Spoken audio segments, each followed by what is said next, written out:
Lorsque la chaleur est insupportable, pour lutter contre la canicule, la meilleure solution, la plus économique, la plus écologique et la plus efficace, c'est l'utilisation d'un brumisateur.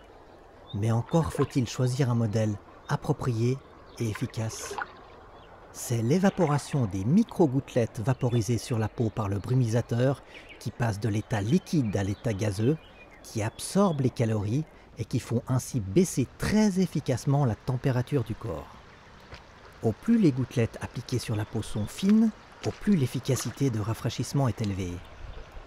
Je vais vous présenter 5 vaporisateurs brumisateurs avec à chaque fois les avantages et les inconvénients de chacun. La capacité du réservoir, la taille des gouttelettes et la solidité ainsi que l'étanchéité de chacun de ces appareils est très variable. Le prix de ces vaporisateurs varie de 1 à une quarantaine d'euros environ. Je vous mettrai le lien de ces différents modèles dans la description de la vidéo. L'usage répété de l'eau en vaporisation cutanée a tendance à assécher la peau. Il ne faudra pas oublier d'utiliser une crème hydratante après usage pour éviter les désagréments dus à la sécheresse de la peau. La différence entre un vaporisateur et un brumisateur est déterminée par la taille des gouttelettes propulsées. Voici donc le premier modèle qui est un vaporisateur puisqu'il projette des gouttelettes de taille relativement moyenne. Ce premier modèle est disponible à partir d'1 euro dans les grandes surfaces au rayon cosmétique ou au rayon voyage. De petite taille et très facile à transporter, il a néanmoins quelques inconvénients. Tout d'abord, son réservoir est de faible capacité. Sa conception est un petit peu fragile. Le capuchon qui protège la pompe du pulvérisateur a tendance à partir tout seul.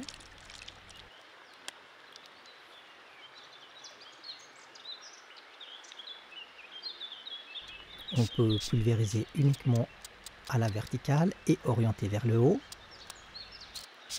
Mais le principal problème de ces modèles à long terme est dû à un joint d'étanchéité en mousse expansée qui peut se tasser et le flacon ne sera donc plus étanche.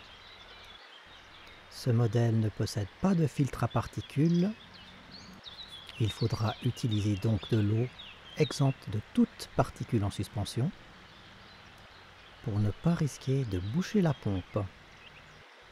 Ce modèle reste donc d'un excellent rapport qualité-prix, mais à utiliser plutôt en dépannage plutôt qu'en appareil principal. Attention donc au risque de fuite dû au joint en mousse expansée.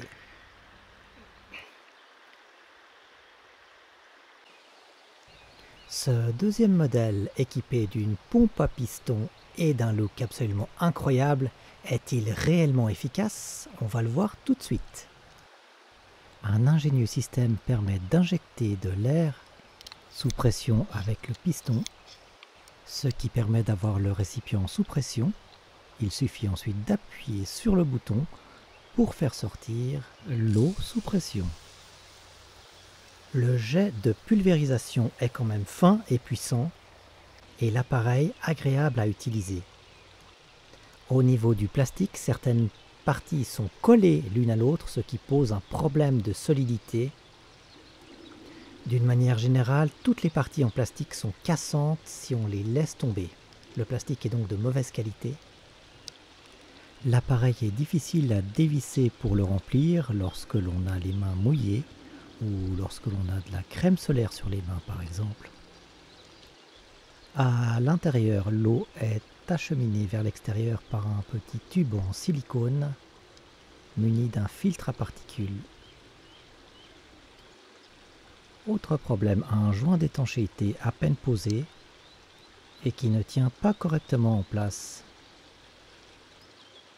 Et pourtant, le système à pompe permet d'injecter de l'air, et cela sans aucune fuite.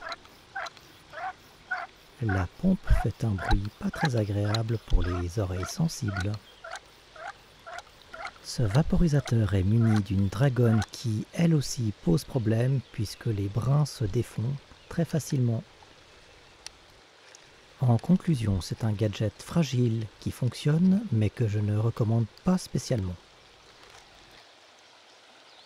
Le dispositif suivant mérite l'appellation de brumisateur, puisqu'il pulvérise des gouttelettes extrêmement fines et est équipé d'une protection pour éviter l'appui involontaire sur la gâchette, idéal pour le transport dans un sac. Une seule pression permet un long jet de vaporisation. On peut ainsi presser plusieurs fois sur la gâchette pour obtenir un jet ininterrompu. Et son système unique de pompage est également compatible avec des huiles essentielles que l'on peut ajouter à l'intérieur du réservoir. Pour cela, il faudra mélanger des huiles essentielles à un émulsifiant. Mais personnellement, pour la brumisation, l'eau seule me suffit. Le plastique constituant l'ensemble est solide et peut être transporté dans un sac à dos lors de randonnées sans aucun problème. C'est un produit solide, fiable, étanche que j'utilise depuis plus de 2 ans et qui coûte aux alentours de 15 €. Je le recommande donc vivement. Le réservoir a une capacité de 200 ml et il est utilisé aussi en coiffure et pour des utilisations cosmétiques.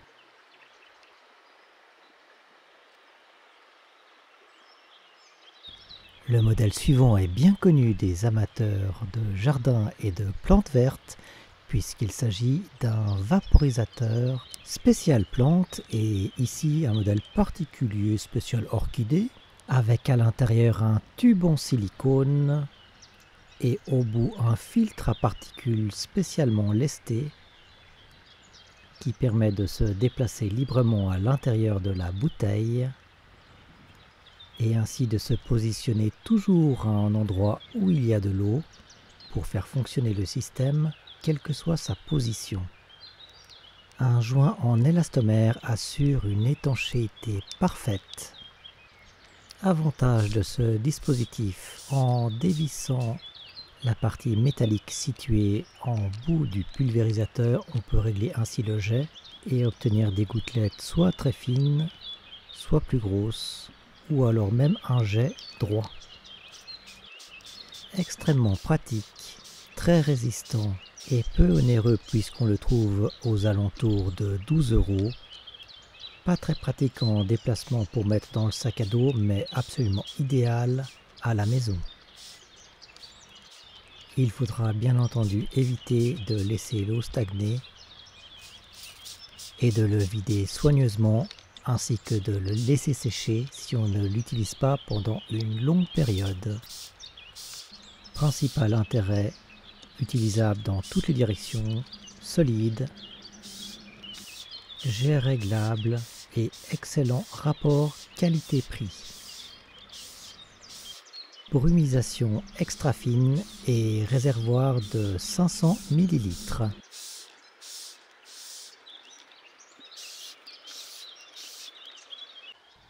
Mon appareil préféré est l'Aquaboat de Lunatech, qui est le seul vaporisateur brumisateur et qui utilise une gourde Nalgene qui peut contenir de l'eau potable. Ce dispositif est compatible avec les gourdes Nalgene de capacité de 750 ml, 1000 ml et 1500 ml.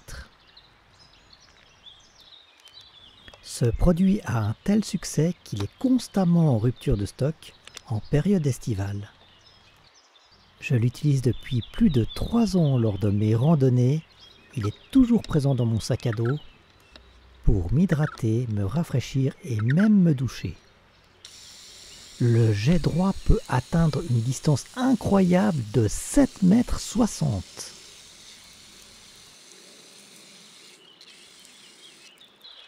L'appareil est utilisable dans toutes les positions. Réglable pour une brumisation extra fine. Utilisable comme gourde, douche, vaporisateur, brumisateur et nettoyeur à jet haute pression. C'est vraiment mon objet coup de cœur préféré que je conseille absolument. Une vidéo complète est disponible ici. Voici une version avec la gourde de 750 ml et une rallonge spéciale qui permet de garder la gourde dans son sac à dos par exemple et de déporter un petit tuyau avec la douche que l'on peut fixer sur la bretelle du sac à dos à portée de main et qui permet à la fois de boire, de se rafraîchir, de s'hydrater pendant une activité sportive pour éviter une insolation et peut-être même vous sauver la vie. Les parties du corps à rafraîchir en priorité sont le visage et les avant-bras, afin de faire baisser efficacement la température du corps, mais je vous expliquerai tout cela dans une prochaine vidéo. Personnellement, je me pulvérise aussi beaucoup les cheveux pour une lente évaporation, pour un rafraîchissement durable. N'oubliez pas de boire de l'eau très régulièrement pour bien vous hydrater, au minimum 2 litres d'eau par jour. Évitez les boissons sucrées. Évitez également l'alcool et le café car ils augmentent la sécrétion d'urine. Évitez aussi les activités sportives à l'extérieur aux heures les plus chaudes de la journée, entre 11 h et 21 h. Il ne faut pas non plus prendre des douches très froides car le corps va ressentir cela comme une agression et va compenser pour rétablir la température de 37 degrés. Voilà les amis, alors pour ne pas risquer de manquer la sortie de mes nouvelles vidéos, n'oubliez pas de vous abonner et d'activer la cloche toutes les notifications. Je vous remercie d'avoir regardé cette vidéo jusqu'au bout et j'espère qu'elle vous sera très utile pour choisir un vaporisateur ou un brumisateur adapté à vos besoins. Si vous avez des questions ou des remarques, n'hésitez pas à laisser des commentaires. Passez un bel été au frais malgré les températures élevées. À bientôt les amis!